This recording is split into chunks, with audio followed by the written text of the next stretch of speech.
All righty, let's take our Bibles this morning and turn to Proverbs chapter number 23. And as you're turning there, let me put in a huge, giant plug for the Trail of Blood. If you do not have that, you need to get a copy of that. I first came across that years ago when I was on staff, and that one booklet kind of opened my eyes as to the heritage that we enjoy as Baptists. But the thing is, it's not a Baptist-type thing. That's nothing but a name tag that was thrown upon us. They were called Christians first in Antioch, and the Trail of Blood traces that first church established by Christ. It goes historically, looking at the different persecutions brought about by Roman Caesars, all of the different aspects of how Christians went from country to country. They were called Paulicians in one place. They were called the Waldensians in another place. Those were our forefathers, and that just puts a whole different perspective on what we believe and why it has always been a problem with the world. So if you don't have one, if you've not ordered one yet, you really, really need to get one. They are very, very crucial, I think, as far as our faith is concerned. Proverbs chapter number 23 is where we're going to take a look at. And we are going to look at a little bit of an attitude adjustment being given by Solomon here, of course, keeping in mind that he's trying to help his son with this.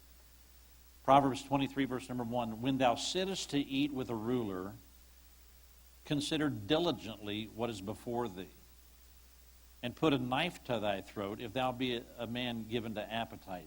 What in the world is the big caution about sitting down and having a meal with somebody? We're going to find out. Verse 3, be not desirous of his dainties, for they are deceitful meat. Labor not to be rich, cease from thine own wisdom. Wilt thou set thine eyes upon that which is not? For riches certainly make themselves wings, they fly away as an eagle toward heaven. Eat thou not the bread of him that hath an evil eye, neither desire thou his dainty meats. For as he thinketh in his heart, so is he. Great verse right there. Eat and drink, saith he to thee, but his heart is not with thee. The morsel which thou hast eaten shalt thou vomit up, and lose thy sweet words. Speak not in the ears of a fool, for he will despise the wisdom of thy words. Remove not the old landmark, and enter not into the fields of the fatherless. For their Redeemer is mighty, he shall plead their cause with thee. I want to bring a message this morning on the subject, God's reality check. It's called living in a dream world. Those who live there think that the good times are always going to continue. These people think that only good things happen to good people, and since they can't find anybody that's any better than them, they think and expect only good things to come their way in their life. In this dream world, everyone loves us and is happy for us. And it's a world where there are no storms, no worries, and no troubles. And unfortunately, most people are guilty of creating a dream world where they constantly are trying to escape to, thinking that they're one day going to reach that time in their life where everything's going to work out fine. Maria was born into a life of privilege. Her parents were the king and queen of Austria, which meant that all that she knew about life was what she saw in the palace, where she was spoiled and pampered. One day she was informed that in order to help her country, she would need to marry a young man who would one day become the king of France. And with that, Maria moved from the palace in Austria to a new one in France, and in hopes of being accepted by her new subjects, she changed her German name to a French one, Marie Antoinette. So what did she find in her new home and in her new palace? There she found lots of parties, a lot of new clothes and new hairstyles, and she quickly settled into this new life of luxury in France. And she had, in fact, arrived in her own private dream world. She spent enormous sums of money on furnishings in the palace, on new dresses, and on living in high society. In fact, 7% of France's gross product, as far as their income, was spent on living in the palace. Well, while she was enjoying her life as a new queen of France, something was happening outside the walls of her palace. The French people were starving. Riots were breaking out because these people, many of them, didn't even have bread to eat. And as the people watched their new queen from a distance, they began to blame her for their poverty, for their hardships. They hated their lives, and they began a whispering campaign against the queen and her wild spending. And before long, there were stories about this German-born queen. And they continued to spread the most vicious lies simply because there are some people in this world who live to hate. She was accused of being a traitor to France because she helped establish an alliance between France and Austria. She was accused of having affairs with a variety of men and women. Her children were branded as probably being illegitimate. And to add insult to injury, rumors were spread that she was guilty of incest with her oldest son. A spirit of lawlessness was sweeping throughout the French regime, and there came about this uprising that would be called the French Revolution. The palace was attacked. The royal family was placed under house arrest, and finally a kangaroo court was convened to pass judgment. This is when the guillotine came into favor. And during this time, thousands of heads were lopped off in a matter of weeks. The king was found guilty by the court. He was executed by beheading. When Marie Antoinette was told of his death, she fainted. And over just one night, her hair turned white because of the stress. Then came what many had waited for, and that was the trial of the queen herself. She was convicted of treason against France and sentenced to die under the blade of the guillotine as well. It's been said for hundreds of years that when she was told that the people in Paris were starving, that she had replied, "Let them eat cake." While the haters loved to hate her, the truth of the matter is that she was involved with a lot of charities. She was trying to help bring about reforms that would help the poor people in the kingdom. In addition to raising her own 4 children, natural born, she also adopted 4 others. See if this sounds like a selfish, proud woman. One of her adopted kids was named Armand. He was a poor orphan that she took from the streets of Paris, adopted him, and brought him into the palace to live with her.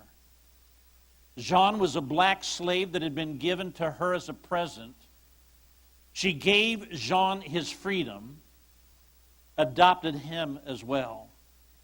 Ernestine's mother worked in the palace for the queen as one of her servants. Ernestine, as a child, was a playmate for the queen's children. And when Ernestine's mother died unexpectedly, Marie Antoinette adopted her as her own daughter as well. Zoe was another girl whose father worked as an usher in the palace. When both of her parents died, Marie Antoinette adopted her also as one of her own. What Solomon is here trying to tell his son is that as Marie Antoinette found out too late, things are not always as they appear or as we want them to be. You see, there is no dream world to be found outside of Jesus Christ. And even then, it'll be after the Lord's return and after his 1,000-year reign and after the devil is cast into hell and sin is no longer present. That's when the dream world kicks in. But for you and I, and here and now, the only thing that matters is the reality. And realities can sometimes be rather cruel and sometimes harsh. And whether we like it or not, reality is what we must learn how to deal with. As a Christian in this world, Solomon is trying to help us to understand the reality whether we see it or not, or whether we like it or not. Verse number 1, the first reality check given by the Lord is this: whether we like it or not, we all live in glass houses. When thou sittest to eat with a ruler, consider diligently what is before thee, and put a knife to thy throat if thou be a man given to appetite. Be not desirous of his dainties, for they are a deceitful meat. There is an old story that has circulated for years about how Henry Ford used to hire or promote key employees in his company. He would invite this individual out to a meal.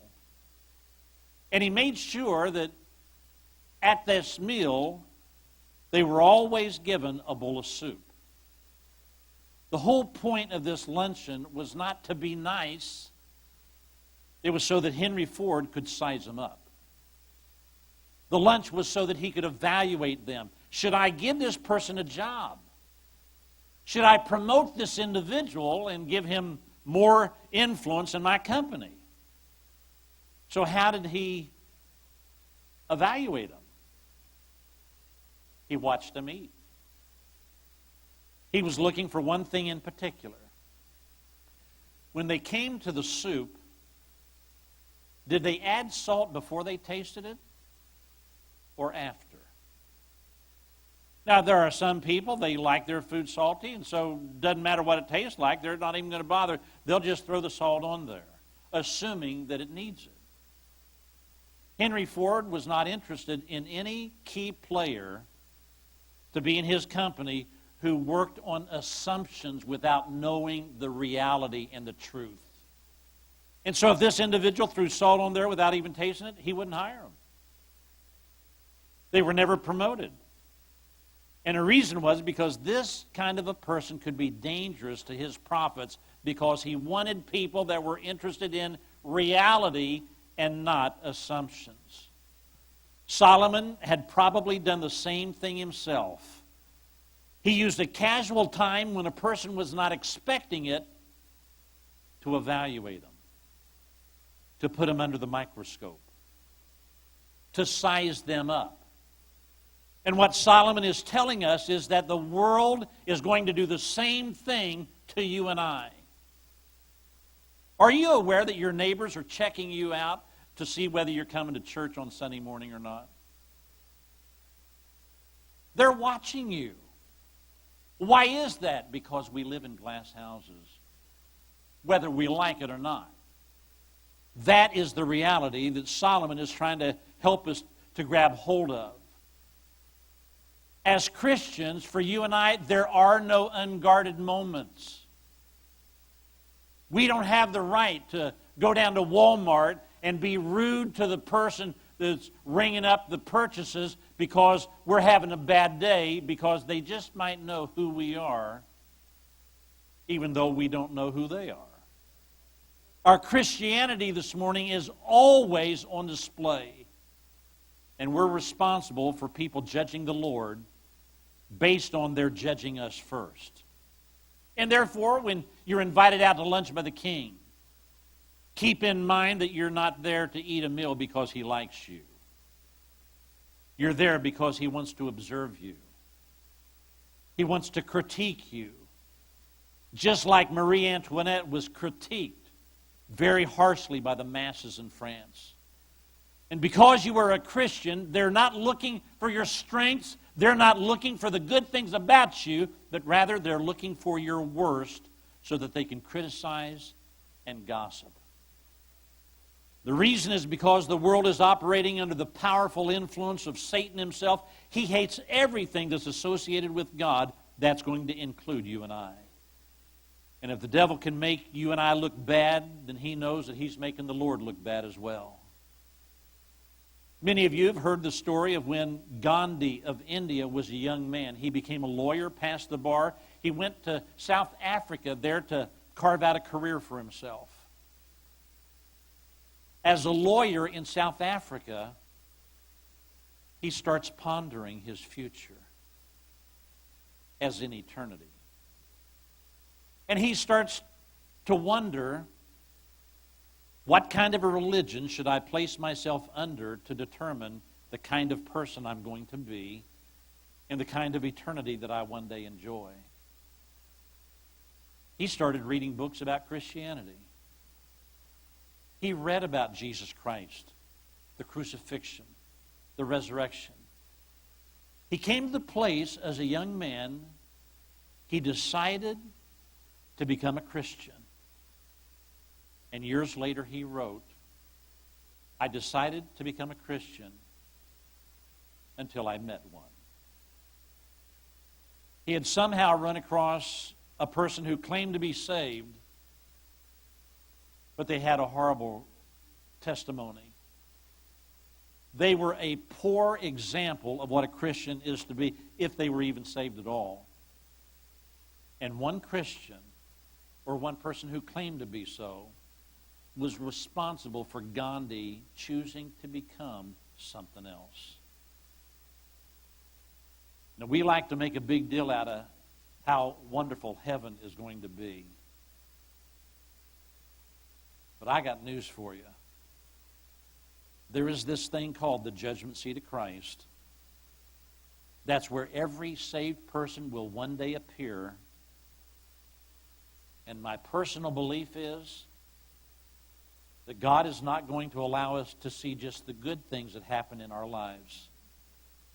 But I think that He just might pull back the veil and show us people who are now in hell because they saw how we were living as a Christian. The world's watching. They're not looking at us to admire us. They're inspecting us. They're evaluating us. They're trying to determine how real God is in our lives. And the truth of the matter is, the shame of the matter is, that when a lost person catches us on a bad day,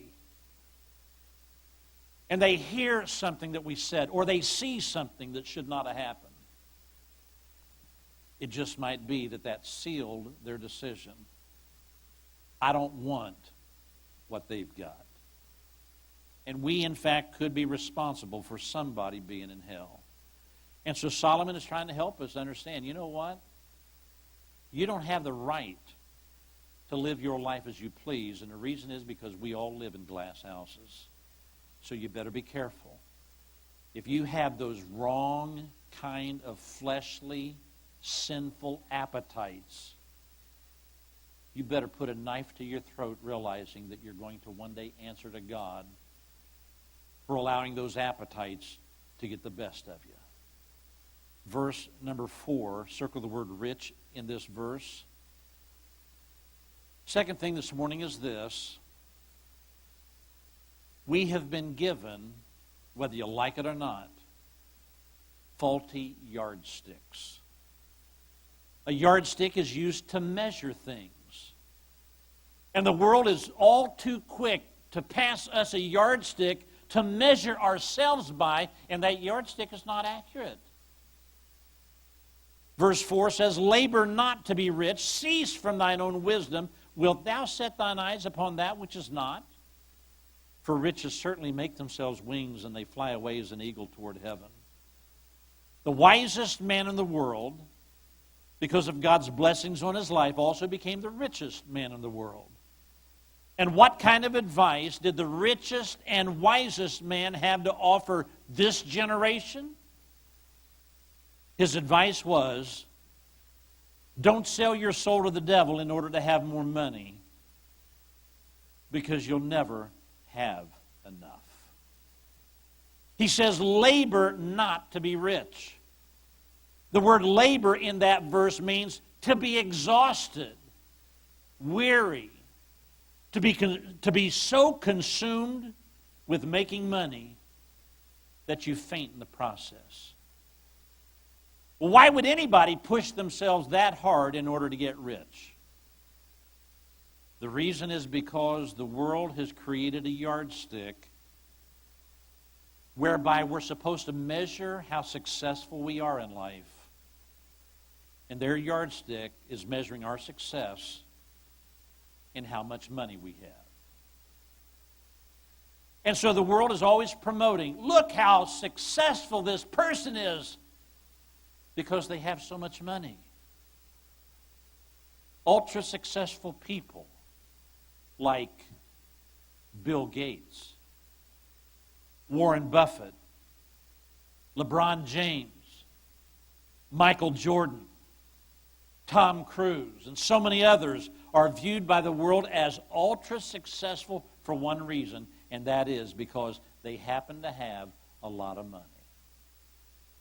They're rich. And that is the only yardstick that the world wants to use to determine successful people in this world. This faulty yardstick, I think, is one of the biggest reasons why the Lord chose to be born into a blue-collar family. This mom and dad had a lot of kids to raise. Dad had to work as a carpenter to keep food on the table. The family that Jesus Christ was born into was not wealthy. They had plenty of bills to pay along the way.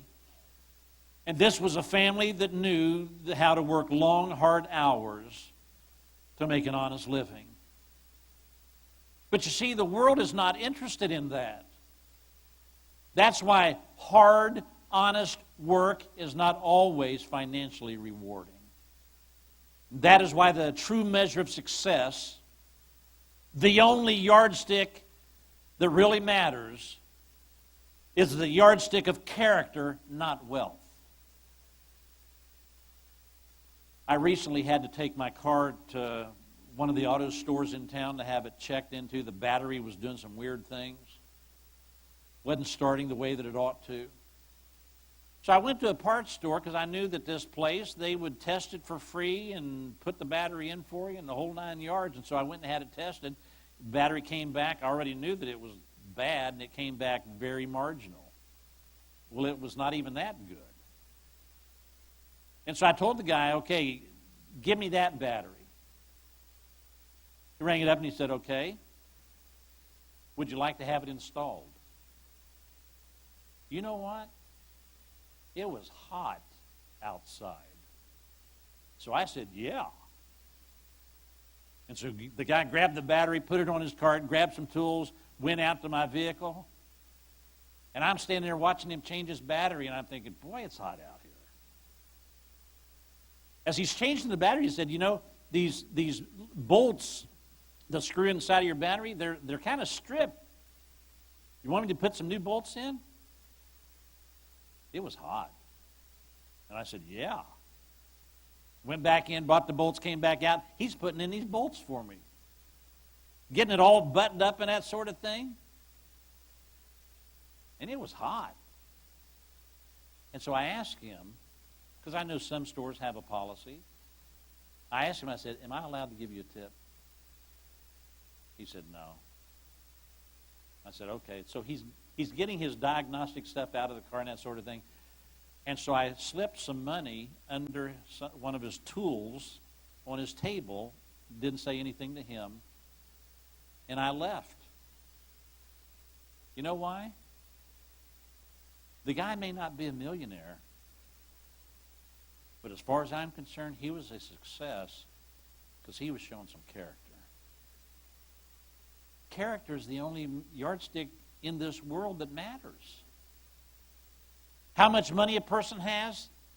Folks, I know that you've encountered these people before. There's people that are so dumb they don't know how to come in out of the rain, but they got money. It may be inherited. I don't know. Some people have a knack for it. But that doesn't mean that a person is successful.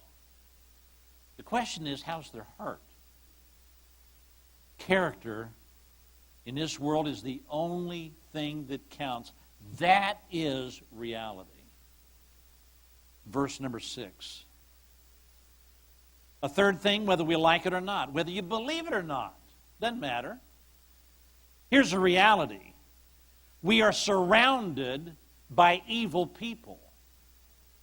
Eat thou not the bread of him that hath an evil eye, neither desire thou his dainty meats, for as he thinketh in his heart, so is he. Eat and drink, saith he to thee, but his heart is not with thee. The morsel which thou hast eaten shalt thou vomit up, and lose thy sweet words. In other words, you'll always be on the short end of the stick. You're always going to be a loser when around this kind of a person. Solomon is now bringing us back to the dining table, and this time it's not the king who is sizing us up, but now we're sitting across the table from an evil person who is going to try and hurt us. Ted Bundy was such a compassionate person that he worked a job on a suicide hotline. People would call in and they're telling him that I'm thinking about killing myself. And he would come up with such a compassionate reply. He was talking people out of killing themselves because he was so compassionate. His co-workers described Ted Bundy as being a great guy who was enjoyable to work with. But when he was overcome with the desire to kill, he would put on a fake cast, looked like a broken arm. And then he would go out to his car and he's trying to load a kayak, usually on a college campus, and he's waiting for a pretty girl to come along, and he would ask this pretty girl, could you help me to get my kayak up on my car?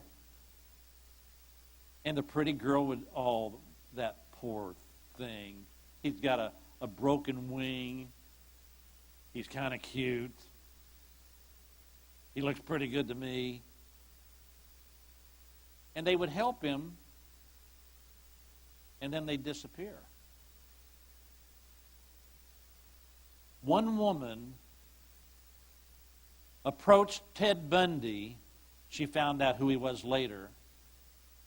And she recalled the cast on his arm. She was asked to help him load that kayak, and so as she's coming around to help push the kayak up on top, she noticed that the passenger seat in his car was gone. That's when she started running for her life. Her life was spared. She later identified one of the worst serial killers in our nation's history. Edmund Kemper was one of those people that you just automatically liked. When he committed a crime, he felt so bad about it, he went down and turned himself into the police. When he was being interviewed,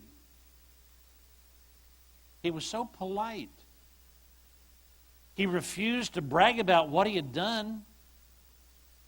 The detectives who were investigating this case, they later admitted the fact that when they were talking to him, they liked the guy. He was just a likable kind of person. His case went to trial. He was sentenced to prison. When he got there, he immediately became a model prisoner. He was volunteering to do things in the prison there, and everybody liked him. The other inmates described him as a stand-up kind of guy. So how did this friendly, nice guy end up in prison? When he was 15 years old, he was at his grandparents' house. He got into an argument with his grandmother. He stormed out of the kitchen, grabbed his granddad's rifle, went back into the kitchen, and she started hollering him, "Don't you go out and shoot any birds." He didn't. He shot Grandma in the head. Shot her twice more in the back.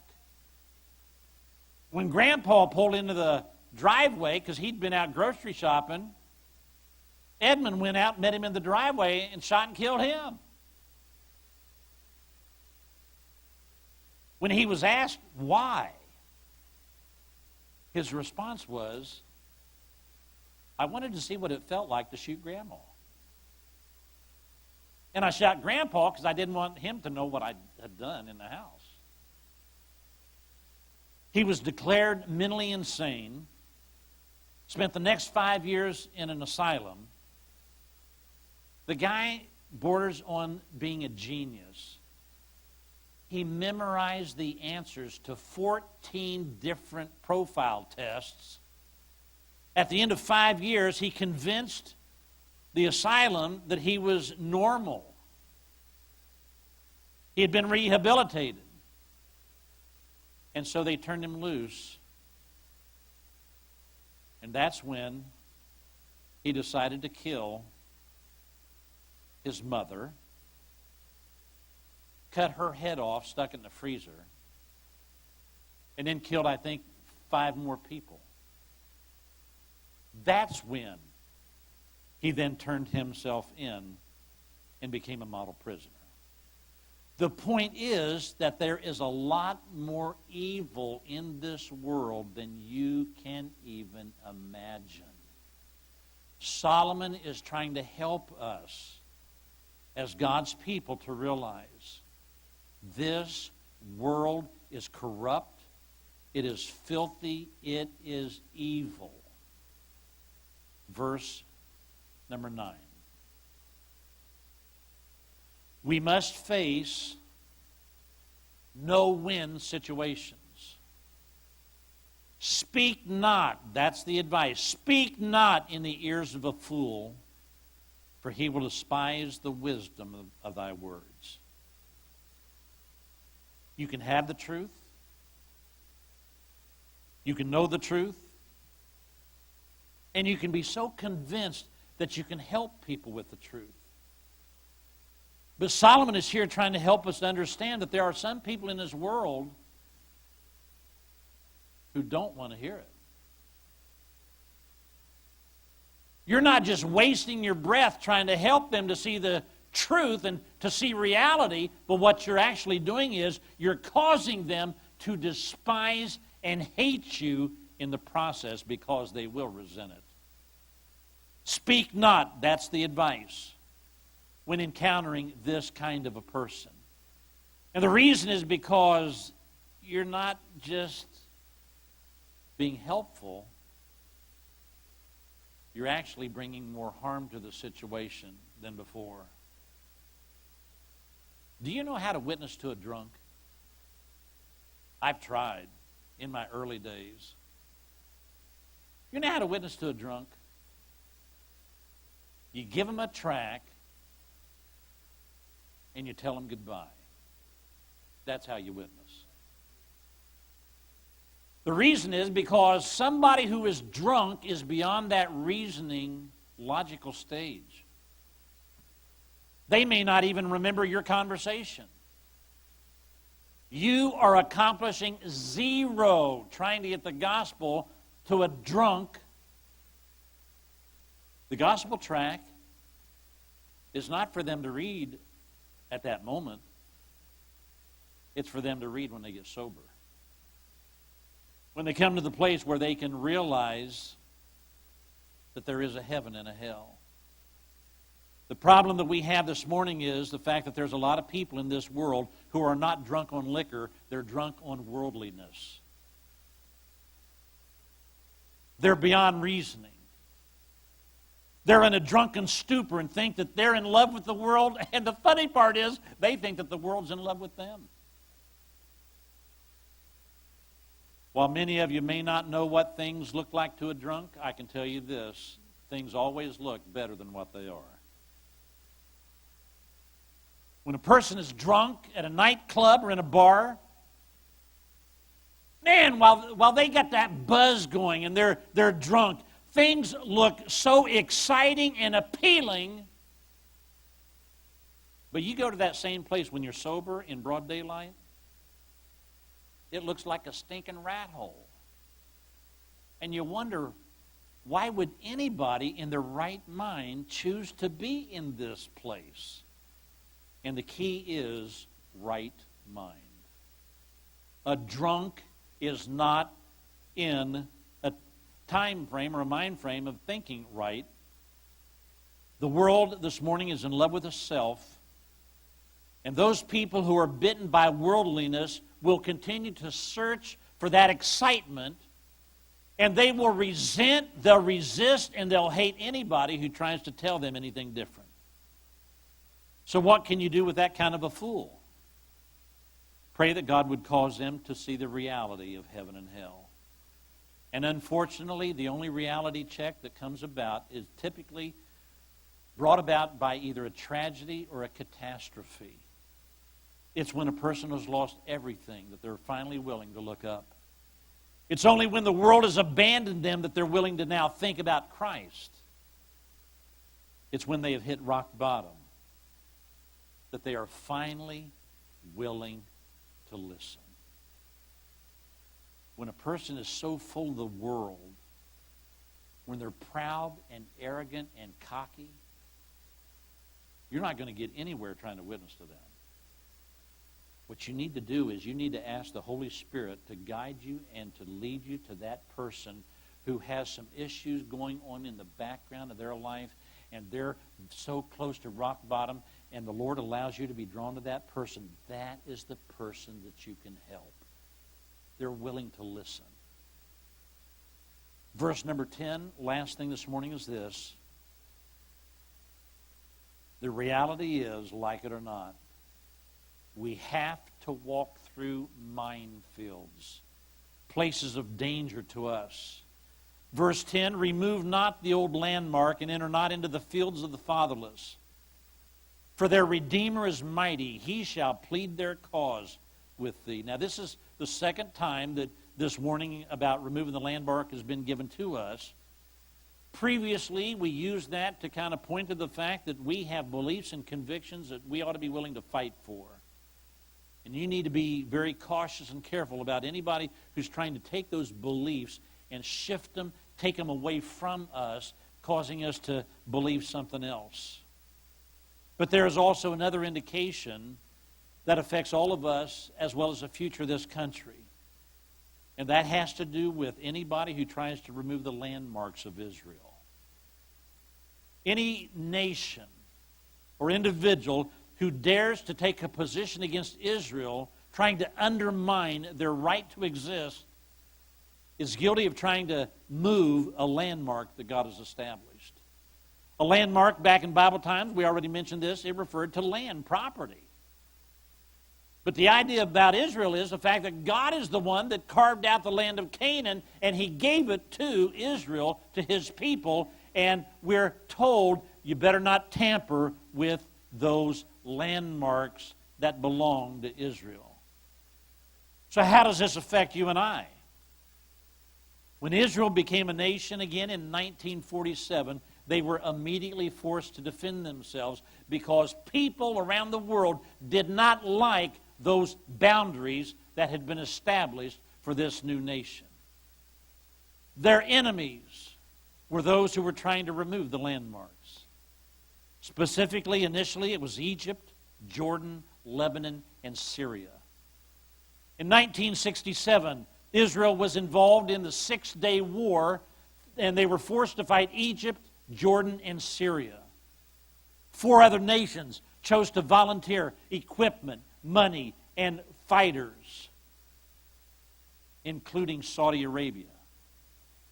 Instead of losing more territory, the borders of Israel were actually enlarged. In 1973, Egypt and Syria combined to fight Israel in the Yom Kippur War with the hope of regaining the land that they had earlier lost. In 1982, Israel again was forced to fight the Lebanon War, this time fighting against the PLOs, Yasser Arafat and his bunch. In 2006, they had to fight another war in Lebanon, this time over the ability to retain the Gaza Strip. And up to this very day, Israel has been forced to defend itself over and over and over again. And what they're fighting for are those landmarks. God has given to them a portion of ground. He promised it to Abraham thousands of years ago. He's keeping good His promise. And anybody that dares to remove the landmarks that belong to Israel will find themselves in a whole heap of trouble because they're not just fighting against Israel, but they're also fighting against God. So what is the best way to avoid these spiritual landmines that God has placed in Israel? Several years ago, I received notification in the mail that I was supposed to appear for jury duty. Went down to the courthouse there with a bunch of other people. They put us in the jury stand there, and a lawyer started asking us questions. One of the questions that a lawyer asked was, if a police officer were to give his testimony as to what took place, and the accused is giving their testimony, are you willing to believe the police officer or the individual, or are you willing to be open to either side? And they ask, if you're only willing to believe the police officer, would you raise your hand? I raised mine, and I was the only one. The lawyer repeated, are you telling me that you're willing to take the word of a police officer over a normal citizen? And my reply was, yeah, as a matter of fact, I will. He didn't like that answer. I didn't get chosen to be the juror. Why would I take the word of a police officer over the word of a stranger, normal citizen? I had this thing inside of me, and I'm not saying that it's only this way. I know that the police officers can lie. I know that they can be corrupt. But I also know that God blesses leadership.